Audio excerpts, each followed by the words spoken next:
Welcome back, ladies and gentlemen. We've got Game 3 of our first Best of 3 series now underway. We're all tied up 1-1 here between Electric Bomb and Team G7. It's been a series of the carries so far. In both games, the winning team has had a carry that's just gotten out of control. In Game 1, it was Electric Bomb with their Life Stealer. And here in Game number 2, in Game number 2, it was the Weaver on G7. And we'll see who can take our ace match here to be the victors of the Myanmar finals. Now remember, it's interesting about this tournament, the Mineski Pro Gaming League, is that it is broken down into regions that culminate into monthly finals, and then the teams that participate get league points, which culminate into one big giant finals that will be taking place later in this year. It's like November or something. It's really far off. You have a lot of time to build up points. So this is a region-based tournament. Of the 5 best of 3s we have tonight, each one of them is for a different area of Southeast Asia, not Asian, Asia. 5 seconds. First series here is Myanmar. After this will be Indonesia, then Thailand, then quote the rest of SCA, and then Malaysia will be the final. So let's see here. G7 start off with some Venomancer Timber Saw action. Electric Bomb go for the Visage and Slark. The bands looking actually very comparable to last game. Ember and Invoker. And let's see, the Earthshaker as well as the Nyx. Very comparable bands to what we saw last game. Weaver will get banned out once again. I still think last game EBomb had the tools to deal with that Weaver, but they just didn't execute quite properly. They were all grouped up, or they weren't all grouped up. That was the problem. Usually people say, Lincoln's into a Bristleback is...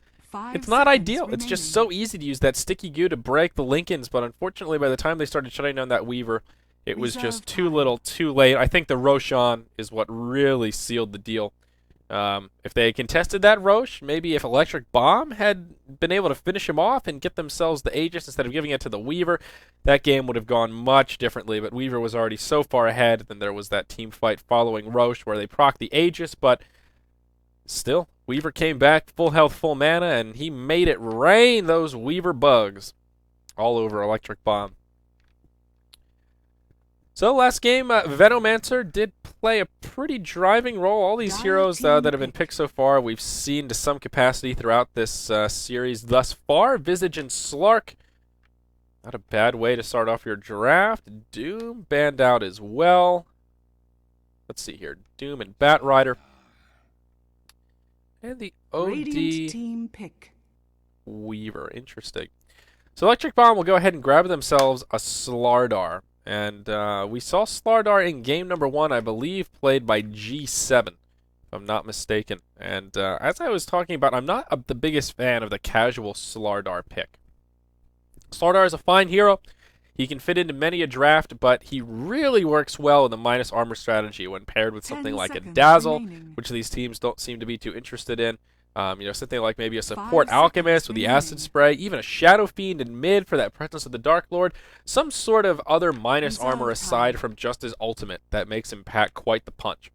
And both these teams now seem more interested in just grabbing themselves a casual Slardar. I guess they just like his style. They like the way he rides. I don't know what it is they like about the Slytherin guard, but we'll see how they want to build around him. Now, having Slark and Slardar on the same team can be a little bit of a risky proposition, as they're both very snowball-intensive carries. They don't have great farming tools, and if they fall behind, their recovery mechanisms aren't quite there. The nice thing about them together, though, is Slark can do a lot without too many items. He has that early mid-game presence on lockdown, while Slardar can sit back and farm. And then once Slardar gets that blink up, maybe he grabs himself a BKB, he can come online, he can join the party, and, well, everybody likes to party, right? G7, they will go with the Sand King here. Once again, we saw in that last game, the Sand King did pretty well. We didn't really see any huge epicenters. And to be frank, it wasn't really the Sand King that won them the game. He was kind of a neutral. One of those games where I feel like that Sand King could have been pretty much any other support with a stun, and they would have been able to do it would have had a similar result. It was more on just that Weaver having no pressure early on. There was a point in that game where he was like 7-0-4. Anytime a Weaver has a score like that, Reserve before the time. 30-minute mark, you know the opposition is having a bad time. You know that Weaver is just balling out of control. Radiant team pick. Very interesting. Disruptor, the 4th choice for Electric Bomb. A great support that has kind of grown on me. He works very well against certain choice heroes. You know, someone like a Nature's Prophet, those very mobile heroes. Kind of curious about what they have in mind here for this Disruptor. It could just be kind of a casual Disruptor, a hero that they like. You don't necessarily have to pick him to try and 10 counter someone seconds specific. remaining. You know, he works well against like Wisp, for example, but that's not the only case that he works 5 well. He works seconds pretty well in a remaining. vacuum. Kinetic Field can be great for setting up kills. Glimpse, same story, different chapter, can Reserve also be good time. for making great getaways. And Static Storm, an ultimate not to be Dire underestimated. team Very, ban. very powerful, especially if he has the ability to form up in eggs. Doesn't happen too often, but you know, you never know. The sky's the limit, right, folks? Coming into Game 3. This is it. The big kahuna. It's all on the table. It's time to go all in. 10 seconds. If you've been hiding remaining. some aces up your sleeve, this is the time to put them on the table. 5 seconds. Now, remaining. Razor will be the 4th choice for G7. And I said last game, I was a little bit worried at their lack of crowd controls, and I'm even more worried here this game. Radiant team ban. Razor is a very interesting choice. We see Razor almost exclusively to try and deal with Outworld Devourer. And as we see, G7 has already banned out the OD. So I'm rather curious about this Razor pick. I mean, he does 10 okay against seconds Slark. I think they're remaining. probably assuming... Well, it's hard to make an assumption here. 5 I was going to say seconds they're assuming remaining. Slark mid, but it could also be a Slark off lane, and they'll pick up a mid hero next. Reserve time.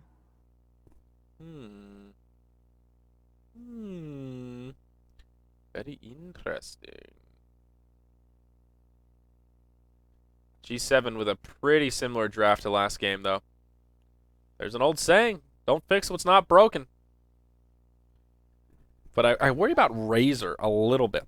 Puck, the final ban, I like that Dire choice. Puck, a team very pick. well-rounded hero that would have fit into the Electric Bomb draft. But Razor is just kind of an odd hero right now. He's not that bad, but he's not that popular either. He's like one of these hard carries that can sort of ball out of control. I mean, Static Link is a damn good spell. It's good to counter the damage of your opposition and also do so, get you a little bit of that right click, but 10 seconds he's a remaining. little bit underwhelming. Like I said, he's really good against OD. Like, really, 5 seconds really good against remaining. OD. And I can't really remember the last time I saw a Razor when he wasn't picked to try and Reserve counter time. the Outworld Devourer there. Also curious how they want to lane him. Last game, G7 did put Timbersaw solo mid, where he did struggle a little bit against Storm.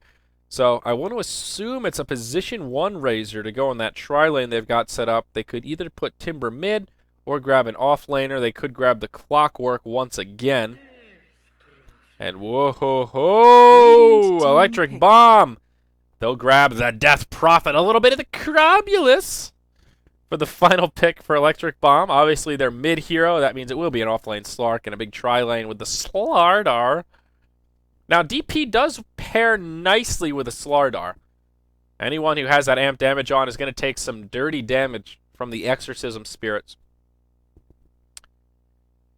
10 seconds So there's a little bit of remaining. synergy there, but not a terrible amount of disable on the side of Electric Bomb. 5 They've got seconds enough, remaining. but not a huge amount.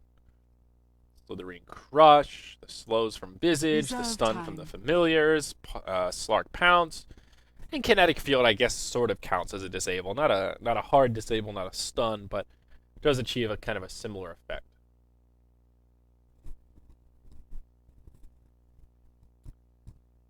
Ten seconds remaining. What did G7 want to grab here? Whoa! A Rastaman. And it looks like that will be Leo playing the Rasta. So that's very interesting because Leo is their mid player.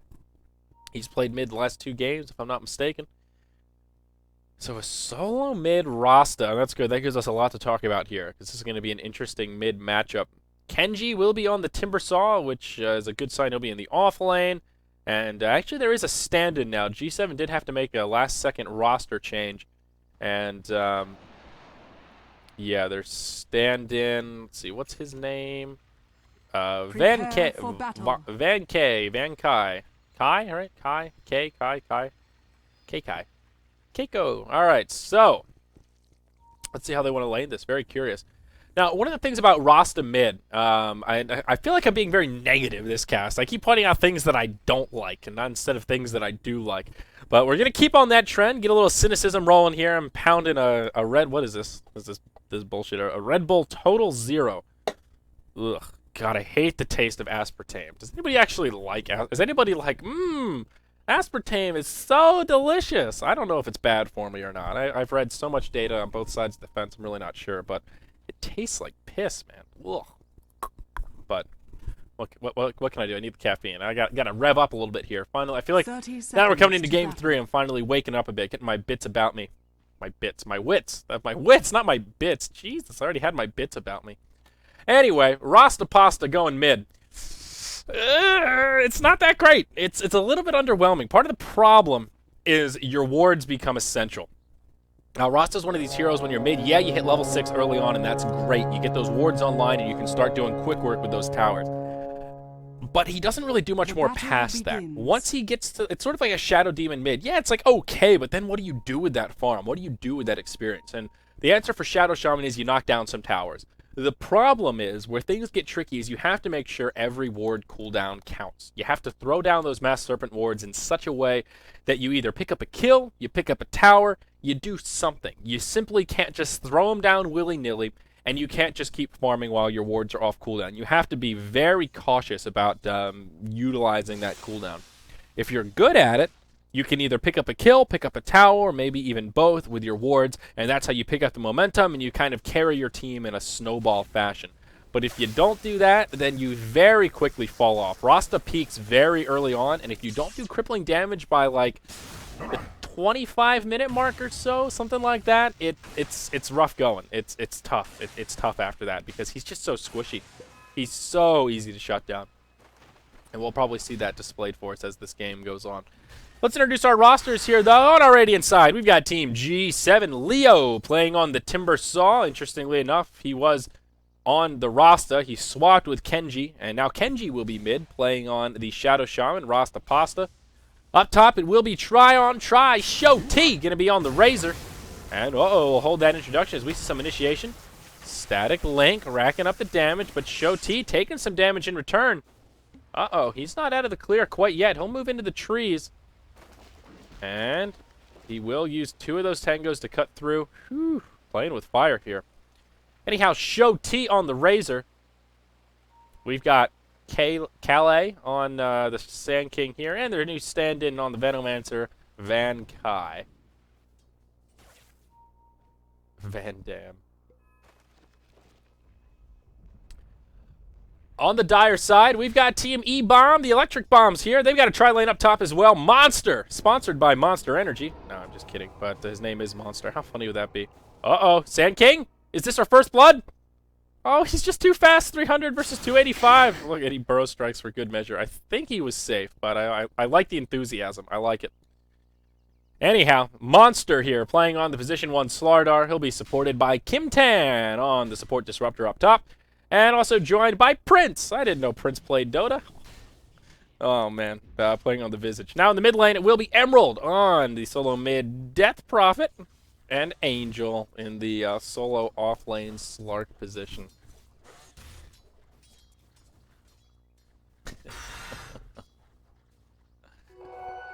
So, no first blood out quite yet here as we're about to approach the 3-minute mark. Saw a couple of close calls between the Razor and the Sand King, but still, everyone was able to survive with their wits still about them.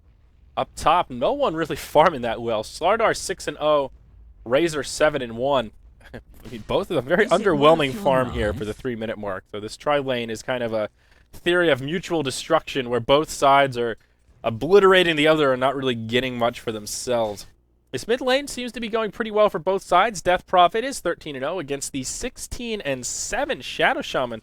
Look at you, Kenji, picking up those last hits, doing a nice job here. A very even mid matchup, though. Both these heroes, are they? I think they're the exact same attack range. 500 on the Shadow Shaman, and no, Cravulus is 600. So Death Prophet has a small attack range advantage, but their base damage pretty comparable. And they'll just continue on farming. A very even mid lane. The tri-lane, as we just talked about, is pretty even as well, with both sides not farming particularly well. 10 and 11 last hits apiece. And in the off lane, let's see here, Slark 11 and 1, and woohoo, Timbersaw 21 and 7. So that is the disparity here in this match. The Radiant offlaner is taking a victory, and we see that translated here on the gold graph by a couple creep kills or so, and experience just about zeroed out. So nothing too crazy happening yet. It was not yours to take.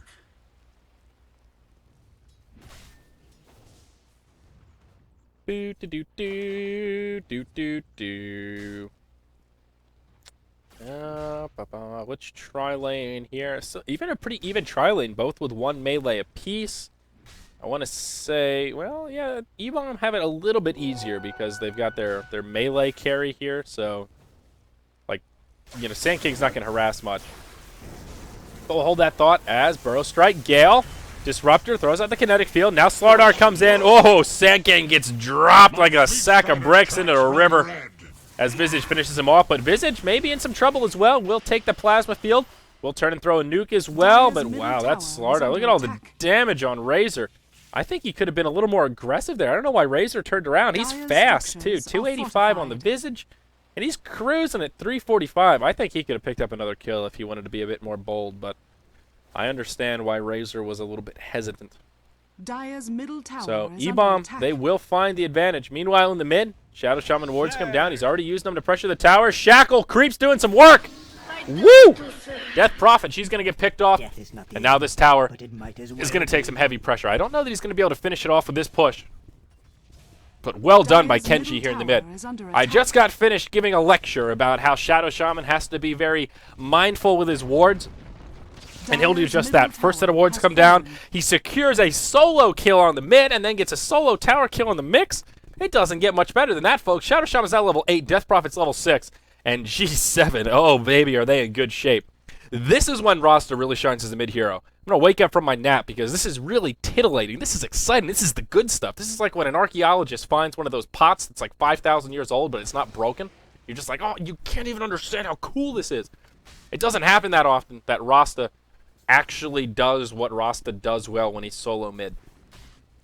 What's interesting about Rasta is he's actually kind of regarded as one of these level 6, like one of these solo mid heroes that is scariest at level 6. If I'm not mistaken, I don't have my TI-89 on me, but if mental math serves, I think Rasta is can do the most damage output at level 6, all things equal, than any other hero. Maybe not any other hero, because that's a bold claim, but he is one of the scariest the second he dings level 6.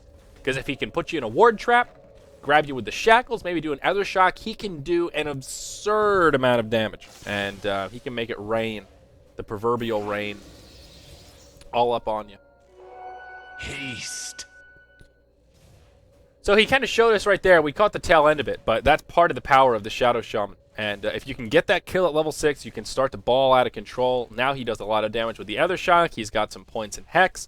And Mass Serpent Ward is online, ready to rock and roll. And when he gets that level advantage, that's kind of where he starts to shine. Emerald, only level 7. An interesting Death Prophet build as well. A headdress, but up top, Slardar, he takes a Gale. Nice Burrow Strike from the Sand King. They're going to let the Slardar go. Uses the wards. They get a double kill. To the narrow maze with you. I say because I don't think he needed to use the wards there. It was great that they got the double kill, but I think they would have had the kill even without the wards coming down. It was a 5v3. Slardar's not there. Or 5v3. I'm just making up numbers. It was a 4v3. Slardar started to run. So basically a 4v2 right here. They were stunned in the burrow. They were dead. They were dead. So what could have happened here? I'm nitpicking. But they could have saved the wards. Now they could have this 4v1 push, and they could take this tower down easy peasy with those wards. Glyphs on cooldown, free tower. But instead, Rasta gets a little overzealous with the wards. Jumps the gun a little bit, and they make sure they secure the kills. That's good. Maybe they can still knock this tower down. They'll still grab a kill on Slardar. Rasta grabbed his blink from the side shop. See ya! Slardar bites the bullet. Literally. Yeah, actually more figuratively, but still, they kill him. Top tower is under attack. But the point is the same. Now they can't just easily take this tower. They may still be able to do it as EBomb slowly gets back to the lane, but they won't be able to do it too easily. Radiant's middle tower is under attack. Maybe. Dire's bottom So, but with tower Rasta, is it's all under about the attack. ward placement. Oh god, sorry about that. It's really important that you stay on point with your wards. Use them almost like very quickly when they come Dire's off top cooldown, and tower make sure is you're under either attack. securing kills, pushing towers, getting map objectives, Radiant's killing middle Roche. tower is You under gotta attack. do something because Rasta will fall off if he doesn't continue picking up kills, killing towers, shutting down the opposition. He's not one of these supports that can just, or one of these mid heroes that can just sit back and farm. He will port mid, blink forward, the Hex used, Ether Shock into the shackles, easy Dire's peasy. top tower is under Death Prophet will attack. get picked off. Uh-oh, up top, we see some more action heating up. This is the kind of dodo I like. Action all over the map. Razor taking some damage. Slardar slithering forward, slithering crush online. He's looking for it. Connects, and Razor will fall. Now, oh no. Venomancer, you're in trouble, pal. He'll try and buy some time. Support coming in. Ether Shock. Rasta, he secures a kill on the Disruptor. Now Sand King's coming in. Uh-oh, this is a disaster for EBomb. Bad news bears are all around. Down goes the Slardar. Slark's alive. Compliments to the ultimate, but not for long. There's the Shackle. All the damage. The Chakram. The Burrow Strike. Down he goes. That's going to be a 4-for-2 exchange. A lot of momentum coming out for G7. You know, it's amazing what a little Red Bull can do to turn that mood around.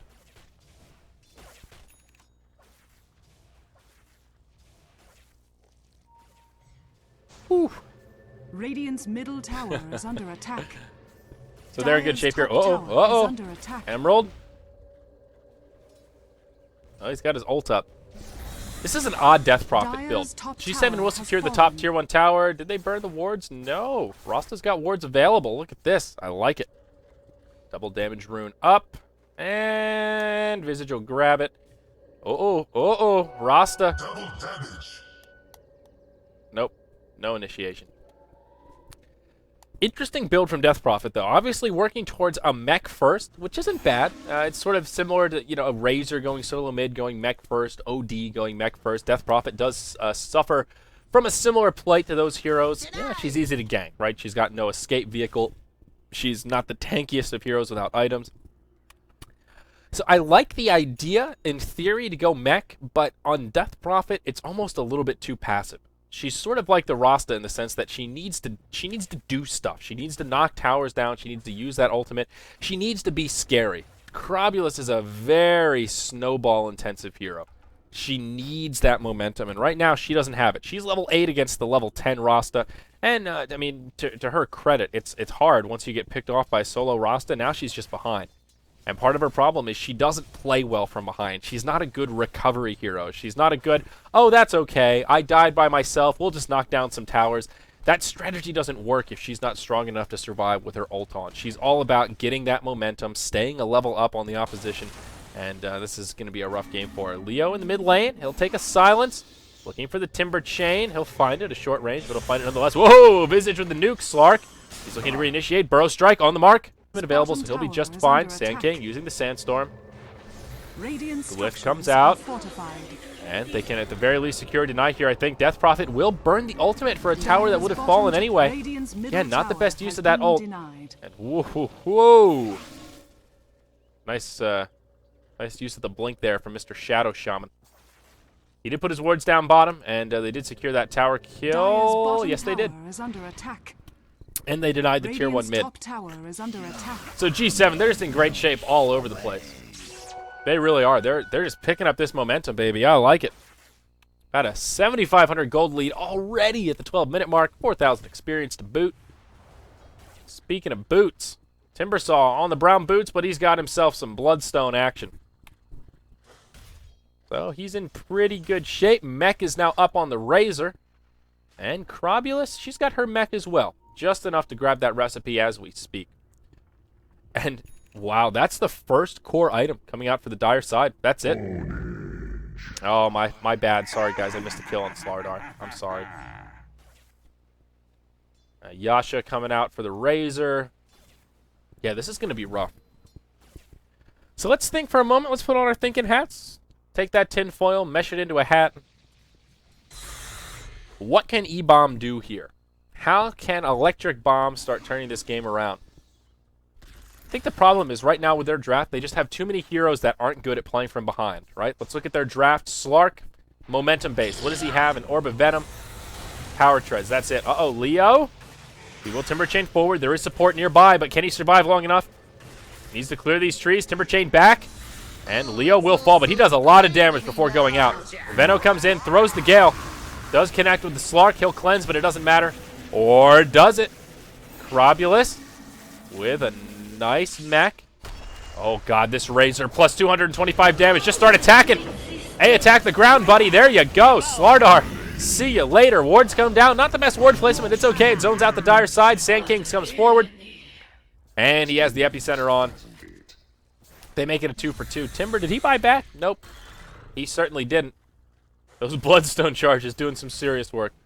And SK now going to have a Blink Dagger here at the 14-minute mark. Not too shabby. Not too shabby.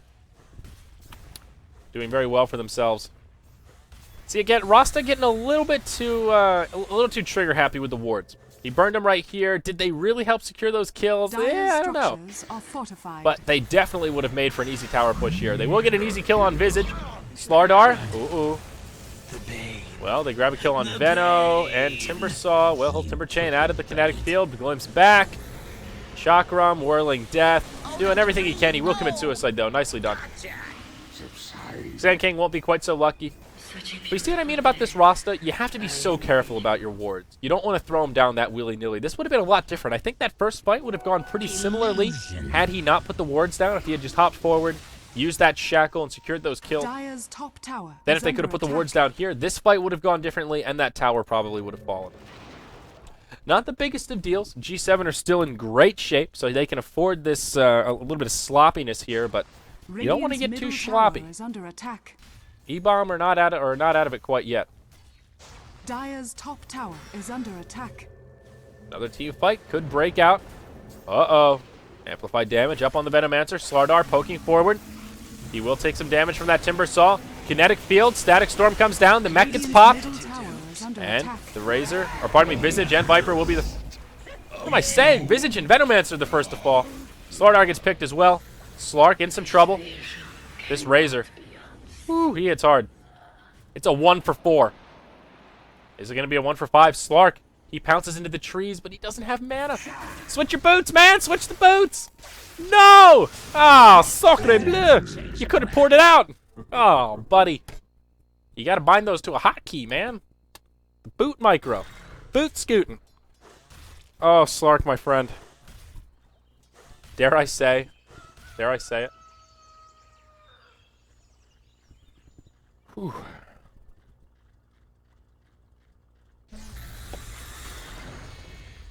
All right. Well, G7 obviously in great shape here. That was a 1-for-5, just as I think EBomb are starting to pick up a little bit of momentum. They turned that fight around. That was without Rasta wards. Shadow Shaman had him coming up towards the tail end of that fight, but he didn't have the mana pool. He now has Arcane Boots. 2,500 in the bank as they take out that Tier 2 tower bottom. Kind of curious what Kenji is going to go next. And this is sort of a hot debate. The Ags versus Refresher sort of a thing. I don't mind the Ags. I think it's pretty solid. But some people hate it. Some people think it's absolute garbage. I think it's okay. Adds 2 more wards, I think. Something like that. It's not the biggest damage boost, but the stats aren't bad. Some people argue that Refresher is just straight better if you want to go that route. But, of course, Refresher doesn't give you as much in the way of stats. Now, Visibility Rune used on the Shadow Shaman. He does have wards up. He hops forward. And, whoa, Kinetic Field. They'll give him a taste of his own medicine as the Shadow Shaman falls. Death Prophet uses the ultimate. And Leo, he's in some trouble. It'll be a 2-for-0 to get things started. Not the engage our Radiant Side we're looking for. Now Venomancer falls. This is a 3-for-0. Wow.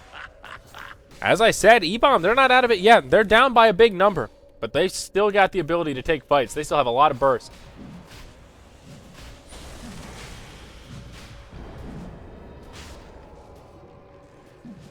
And now they'll just move straight into the Roche pit. Anytime you have a Slardar, Roche is an easy target. That amp damage, oh man. Look how fast he's going to melt. It's like butter. I can't believe it's not butter. Nope, it's actually Roche. So, uncontested Roche goes the way of the Dire. EBomb, all of a sudden, some momentum appearing out of nowhere. Slark the Aegis carrier, interesting. Thought they may give it to Slardar, but it will be Slark.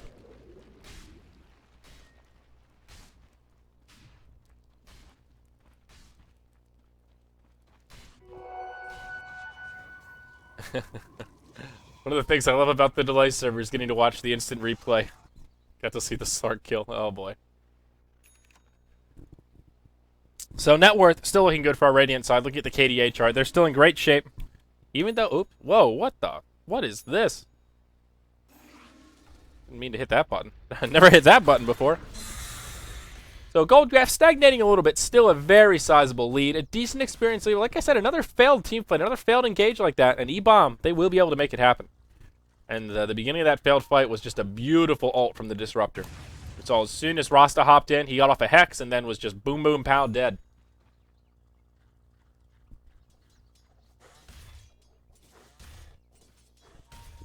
So now G7, well, they will play a little bit more passive.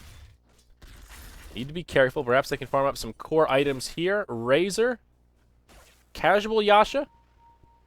Or is it a casual point booster? The world may never know. I have a feeling it's a casual Yasha into an Ags. He did get the Yasha first. But the point booster's not bad. It's pretty good on Razor, and Ag Scepter on Razor is pretty darn good. Eye of the Storm. Up in those intervals, up in the damage. It's pretty dirty. There will be a 3-man smoke from our Radiant team, though. Sand King. Working towards a 4th staff, I think. Different wards mid. It will end up being a tower for tower exchange. Slark, he's getting aggressive. He's a little aggressive. Venomous Gale, though, does connect. And the tower mid falls. Will they be able to clean up the wards here? A little bit of free money. That is one of the problems with the wards as well.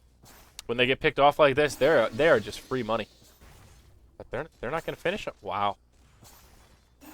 That's free money, Death Prophet. All right. You know, I don't know. Sometimes I just don't know. Shadow Shaman, if he's going for Ags, he's pretty darn close. He's got the Ogre Club. It could just be a BKB coming up next. BKB not particularly useful here, though. Against Slardar, yeah, not so much. Against Death Prophet, really not a good item. The ult does physical. We all know this. We know this. You know this. Come on, it's physical, right? So BKB doesn't do a hell of a lot. We'll stop the Death Prophet from silencing, though, which is something. Uh-oh, Slark, he finds himself a Sand King. Bro, strike out, Sandstorm. Uh-oh, Sand King's in some trouble. What does Slardar have? He ain't got no blink. Uh-oh, the Pounce leashes. Burrow strike. Nope, won't be enough. They grab another kill. Prince adds another one to the board. Dire's top tower is under attack. Uh-oh. My stream went gray on my, Uh-oh, it looks like our internet dumped again, guys. Wow, look at that.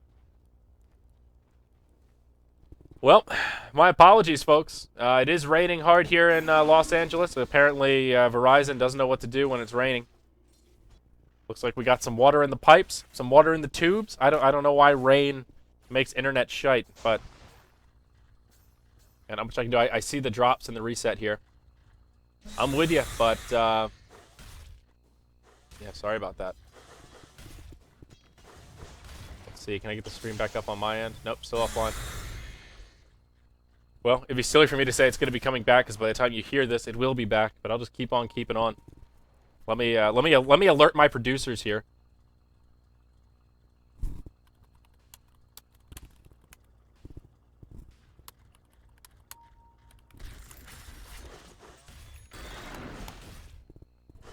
That ought to do it.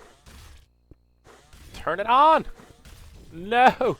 Looks like it is coming back, though. I can see it popping up on my little preview here. Really unfortunate. We actually have not had many connection issues since I moved here. But it has also not rained this much in one period since I've been here. So we're thinking it's the rain. Maybe we can get on the phone with the ISP here. So sorry about that. Fucked it up. It's me. So, all right, let's recap here. Thank you for joining us, and welcome back. BKB now up on the Shadow Shaman. I don't love it. I don't love it. Razor is working towards the Ags, and he's damn close. Look at you. He has it. Not even close. He's got it. Aegis actually will despawn in 30 seconds. They don't want to fight right now. G7, get out. Don't do it. Don't do it. Oh, no, you're playing right into Slark's hand. Courier? Oh, God. Courier barely surviving to tell the tale. Veno will fall. BKB popped to plenty. Wards come down. And Death Prophet actually the first to fall. Veno survives as the mech comes out. They get a kill on the Slardar as well. Aegis reclaimed in 1 second. Oh, this is the perfect time to fight now. Slark will get some regeneration, but it doesn't matter. It's a 3-0. No more Aegis. Uh-oh, Visage trying to pour it out. He's going to get turned into a little froggy. That's a 4-0. Dire's top tower Well is done by under G7. attack. That Veno bait right there. I thought he was dead for sure, but Razor got in position. Beautiful mech timing. Kept the Veno alive. Dire's They win the top fight. tower has fallen. And they take out this tier 2 tower. Good ward placement from Kenji as well. I've been a little hard on him this game. Beautiful wards. Very well worth it right there. Helped secure those kills. Dire's top tower And now they is can press under forward. Now attack. Disruptor will actually buy back. Interesting.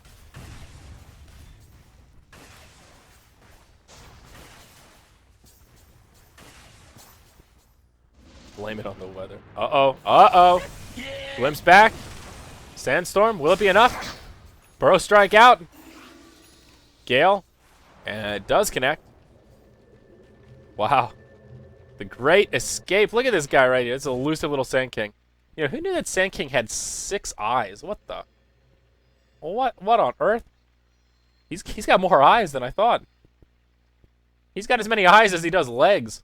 Jeez. Jeez Louise. All right. So there was some momentum going the way of EBomb, but G7, they just picked it right back up again. They are in great shape. Look at that net worth chart. Timber is out of control. Razor's out of control. And I guess Shadow Shaman's out of control by those standards.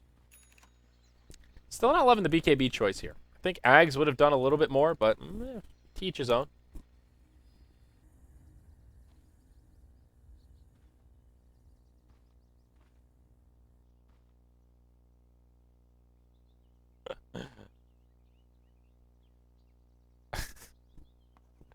Internet goes through satellite. Yeah. Yeah, we got that sick satellite internet here. Illusion. Oh boy. So Slark, he's got nothing but a BKB now. This is where Slark really starts to fall off. I was talking about how he's momentum based. Him and Slardar, they're just so poor. They both have only BKBs right now. Let's hit that F5. Look at this. BKB and Oof, BKB and a couple of gauntlets of strength. It's just not good. They don't have the item progression.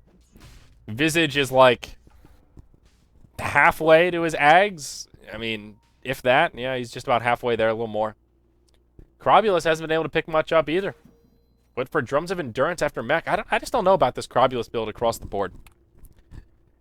I'm not a big fan of the power treads. I like the phase boots. You know, something like a phase boots, drum, Yules kind of a build is, you know, kind of my forte on the Death Prophet. The mech first isn't bad. You know, the mech has definitely helped out EBomb in these fights quite a bit. So having a mech is better than no mech, even if it's on your Death Prophet. But looks like she'll be working towards a BKB next, which is useful here. Very useful. Much more useful on the Dire than it is on the Radiant. I don't mind the idea of a BKB on Shadow Shaman. I just don't think it's that useful in this particular game. There's not a huge amount of interrupt. If Death Prophet's ult was magic, then I'd love it. But it just isn't.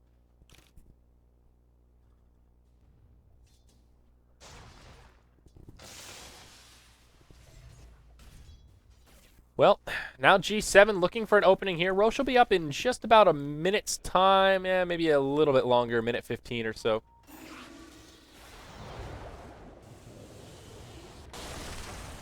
I don't think they want to break high ground right now. They might be able to do it with the Rasta wards if they really want to force the issue, but they just don't have to. All they need to do is keep EBomb in the base, maybe get a little bit of ward control. Maybe if they had a gem. There are some sentries down on the Veno. This would be an ideal time to counter ward this bad daddy right here. Oh, I love these wards from the Dire as well, the little fishes. One of my favorite ward sets. So adorable. So they're just looking for an opening here. But I think G7 have the right idea by playing this a little bit more passive. Just trying to wait out Roche. The problem is the map control right now. Another Radiant have 0 wards down. Oh, no. And moving into Roche with no wards down is definitely a scary proposition. The Dire, they've got 1 down outside Roche and 1 up here on their plateau. Actually, pretty decent ward coverage for the Dire side. Considering they're on the back foot, they're turtle in their base. Those are key places to have wards down. They'll be able to see exactly when G7 move into the Roche pit. Does this courier have some wards on it at best? Yep, certainly does. So Roche is now respawned, and they will move in. They'll use the Shadow Shaman wards. Let's take a look at the Dire Vision. They see the courier. They know exactly what's happening here.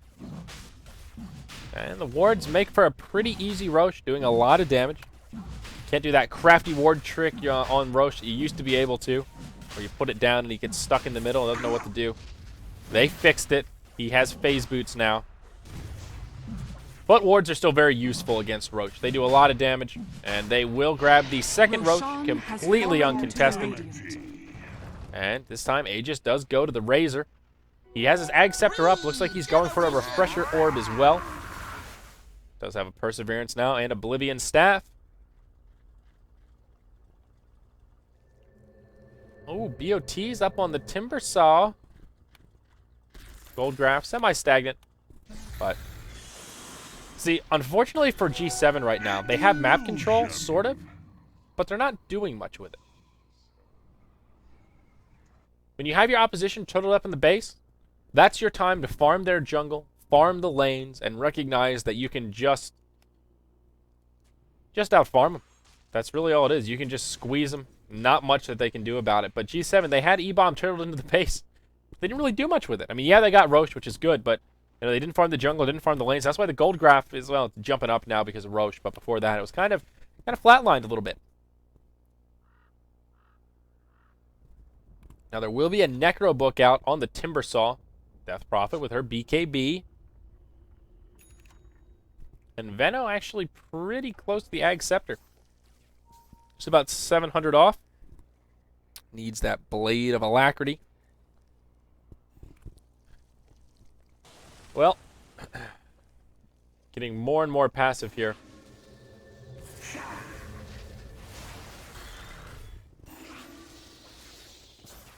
I think G7 are at that point where they can maybe take the base. Whoa, that's Slark. That is a YOLO mode Slark right there. If Shadow Shaman had hexed him, they might have had enough to take him down. Slardar doesn't have a blink. That's the big problem right now. There's no counter initiation for EBomb. There's plenty of initiation for G7. Waiting for this Sand King to land a huge eruption here. Why did I say eruption? It's epicenter. Come on, Sand King. We're all counting on you, buddy. Razor's got his ultimate up now with the Ag Scepter, so it will do some damage to these structures. We see him trying to get in range. G7 just can't break the base. And as you can see, they're not really doing much with this right now. EBomb are blocked into the base, and G7, they're just not farming. They're pushing the lane, they're just sitting around. This is just a total stalemate. 100% break even. G7 are benefiting, sort of. But not that much. They could be benefiting a lot more. They will use a smoke, though. Waiting for EBomb to poke out. Ooh, a double damage rune. Okay, maybe this is what they were waiting for. Timbersaw, maybe not the best hero to pick it up, but... Oh, daddy. Refresher Orb. It's up on the Razor. 3 minutes left on the Aegis. I think they have to try and force a fight. They're trying to bait with this Razor. Smoke gets revealed. Oh, Slark hops out. He pops his BKB, but he takes a lot of damage. He pops the ultimate. Timbersaw, he's going man mode. BKB's up. Slardar uses his, as does the Death Prophet. First to fall will be Razor. He's got the Aegis, a great first target from the perspective of G7. They don't want to fight into this Crobulus ult. All they have to do is back up here, or maybe they can finish her off. There's the Hex, the other shock, and they'll finish her. Oh, what a great fight. Great ward placement right on top of the tower. Tower falls. A 1-for-1. Aegis in exchange for the Death Prophet. Well, now that her ult is down, what can they do? Slardar just has nothing. That's a mid lane rack. Well played by G7. I don't think Slark needed to do that, though. Not the best initiation for EBomb. Not the worst, but definitely not the best. Slark survived, but Death Prophet, she's just too squishy. Can't survive the onslaught. Exactly how Shadow Shaman should have used the wards right there, though. Just dropped him on top of the tower, and that way you can force the wards to attack the tower, and all you have to do is keep the heroes busy. As long as they're not killing your wards, as long as you have creeps inbound, the wards will do the damage to the tower, and you can focus on the heroes. That's exactly what they did. Very well executed by G7. They waited for Slark to pop out too far, and they punished it. Now Necrobook level 2 coming out for Leo. Venno will have his Ags complete. So now Poison Nova does some more damage, shorter cooldown, all that good stuff. Some folks choose Veil of Discord over Ags on the Venno. They're both good. Veil is really good if you have more magic damage, and given that they have like a Sand King here, I think Veil almost would have been better. But still, Ags is very good. EP ult, up in 5. Bittersweet timing as well for the Death Prophet. She's only level 15. So that means a level 2 ulti.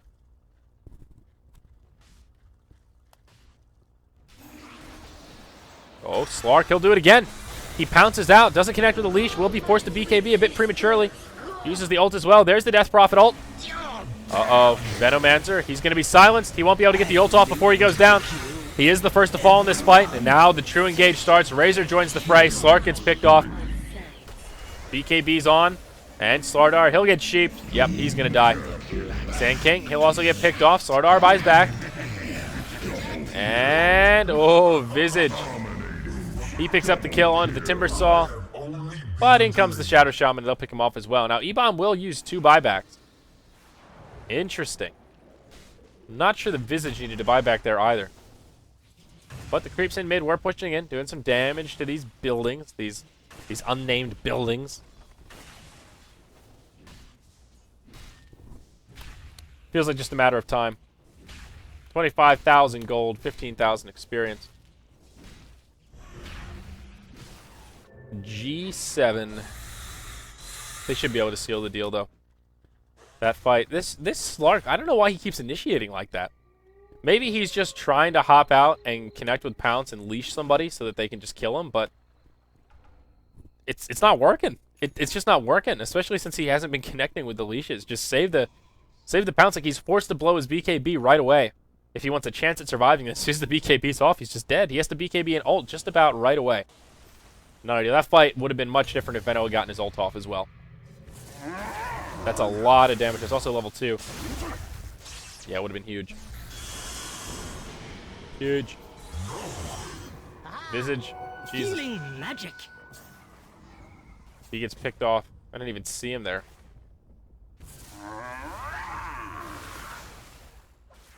Oh boy.